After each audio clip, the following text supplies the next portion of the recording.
ദേശാഭിമാനി വാരാന്ത പതിപ്പ് വിവാദത്തിൽ editor KR അജയനെതിരെ അച്ചടക്ക നടപടിക്ക് സാധ്യത.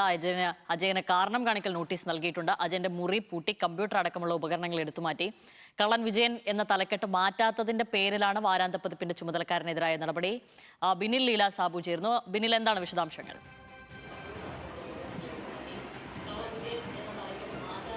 ശ്യാമിലി, പാർട്ടി പത്രത്തിന് വലിയ നാണക്കേടുണ്ടായി എന്ന വിലയിരുത്തലിലാണ് നിലവിൽ ഉള്ളത്. ഈ തലക്കെട്ട് അത് മുൻ മുഖ്യമന്ത്രി VS അച്യുതാനന്ദന്റെ ഓർമ്മക്കുറിപ്പ് മുഴങ്ങുന്നുണ്ട് ഇപ്പോഴും ആ കടലിരമ്പം എന്ന പേരിലാണ് വാരാന്ത പതിപ്പ് ആ VSന്റെ ഓർമ്മക്കുറിപ്പോട് കൂടി ഇന്നലെ പുറത്ത് ഇറങ്ങേണ്ടിയിരുന്നത്. അത് പുറത്ത് ഇറങ്ങാത്തതിന് കാരണം കള്ളൻ വിജയൻ എന്ന പേരിൽ എന്ന തലക്കെട്ടിൽ മറ്റൊരു ഫീച്ചർ ഉള്ളതാണ്. അത് വലിയ തർക്കത്തിനും അഭിപ്രായ വ്യത്യാസത്തിനും കാരണമായി. തുടർന്നാണ് ഇന്നലെ വാരാന്ത പതിപ്പ് നൽകേണ്ടതില്ല, വിതരണം ചെയ്യേണ്ടതില്ല എന്ന് തീരുമാനിച്ചത്. അത് ആദ്യം സാങ്കേതിക തകരാറെന്നാണ് വിശദീകരിച്ചത്. ഇന്നും പറയുന്നത് സാങ്കേതിക തകരാർ മൂലം വാരാന്ത പതിപ്പ് പുറത്ത് ഇറങ്ങിയില്ല എന്നുള്ളതാണ് അനൌദ്യോഗിക വിശദീകരണം. അതായത് വിശ്വാസയോഗ്യമായ സ്ഥലം നമുക്ക് അറിയാൻ കഴിയുന്നത് അത് അങ്ങനെയല്ല.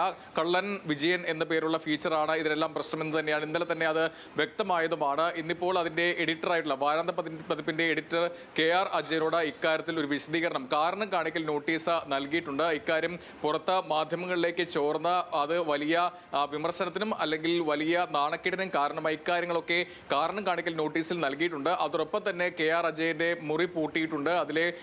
അവിടെ കമ്പ്യൂട്ടർ അടക്കമുള്ള ഉപകരണങ്ങളും എടുത്തു മാറ്റി. ഇതെല്ലാം സൂചിപ്പിക്കുന്നത് ഒരു അച്ചടക്ക നടപടിയിലേക്ക് കാര്യങ്ങൾ പോകുന്നു എന്നുള്ളതാണ്. നിലവിൽ എന്തായാലും പാർട്ടിക്കും പാർട്ടി പത്രത്തിനും വലിയ നാണക്കേട് ഇത് ഉണ്ടാക്കിയിരുന്നു. അത് മുൻ മുഖ്യമന്ത്രി പിണറായി വിജയന്റെ പേരുമായി ചേർത്ത് വെച്ച് ആ തലക്കെട്ട് ചേർത്ത് വെച്ച് ദുർവ്യാഖ്യാനം ചെയ്യും, ട്രോളുകൾ വരുമെന്നൊക്കെ സോഷ്യൽ മീഡിയയിലടക്കം അത്തരം വിമർശനങ്ങൾ വന്നതുമാണ്. എന്തായാലും അത് ആ ലേഖനം എഴുതിയ ആ ഫീച്ചർ എഴുതിയ മാധ്യമപ്രവർത്തകൻ തന്നെ ഫേസ്ബുക്കിൽ ഇന്നലെ കുറിച്ചത് അത് തന്റെ ഭാഗത്തുള്ള പിഴവാണ്, അത് ശ്രദ്ധിക്കേണ്ടതായിരുന്നു എന്നാണ് അദ്ദേഹം എഴുതിയത്. പക്ഷേ ഈ പത്രത്തിന് റെസിഡന്റ് എഡിറ്ററായുള്ള M സ്വരാജ് ഉൾപ്പെടെ ഇന്നലെ അങ്ങനെ ഒരു ലേഖനം ഇല്ല എന്നതടക്കം ന്യായീകരണവുമായാണ് രംഗത്തേക്ക് വന്നിട്ടുള്ളത്. എന്തായാലും ഇപ്പോൾ ആ വാരാന്ത പതിപ്പിന്റെ എഡിറ്ററായുള്ള KR അജയനെതിരെ അച്ചടക്ക നടപടി ഉണ്ടാകുമെന്നാണ് വിവരം. അതിന്റെ അടിസ്ഥാനത്തിലാണ് മുറി പൂട്ടി ഇപ്പോൾ ഉപകരണങ്ങളെല്ലാം എടുത്തിട്ടുള്ളത്. ശ്യാമിലി.